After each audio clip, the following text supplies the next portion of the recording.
العربيين. هذه هي. بس في كان قبلها كان أغاني. قبلها في اشرطه يعني وكاسيتات. زين تتذكر اول اغنيه غنيتها حاتم؟ اول اغنيه غنيتها بحياتك، مو المطربين، لك انت خاصه بيك.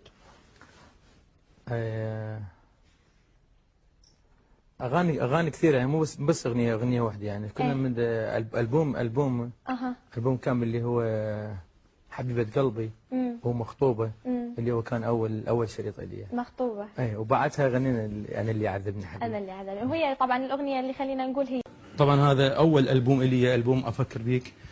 طبعا هذا الالبوم سنه 89 طبعا. وهذا الالبوم قام باخواني الفنانين العراقيين، قسم منهم. كنت بعدني ما عندي اغاني يعني.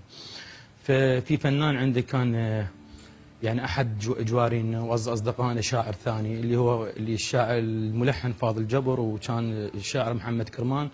وقمنا بهذا الالبوم. طبعا تعرفين يعني واحد في بداياته، البدايات يعني صعبه تحصلين على الملحن، صعبه تحصلين على الشاعر. فهم احتضنوني بهذا الالبوم يعني، الملحن والشعراء وحتى اخواني الموسيقيين يعني اللي كانوا معي يحتضنوني، لان حسوا اني عندي شيء وراح اسوي شيء ان شاء الله. فهذا الالبوم راح يبقى ذكرى في ذهن حاتم. حتى الصوره من رحت صورت يعني بعدني صغير، يعني ما حد ساعدني، بس دول اخواني واصدقائي اللي وياي هم اللي رفعوني وهم اللي شالوني، والحمد لله قدرت اسوي شيء واوصل اللي وصلت له الحمد لله. ان شاء الله ذكرياتك كلها تكون حلوه وجميله. الله يخليك. بعد ما سمعنا ذكرياتك الحلوه الجميله، شو رايك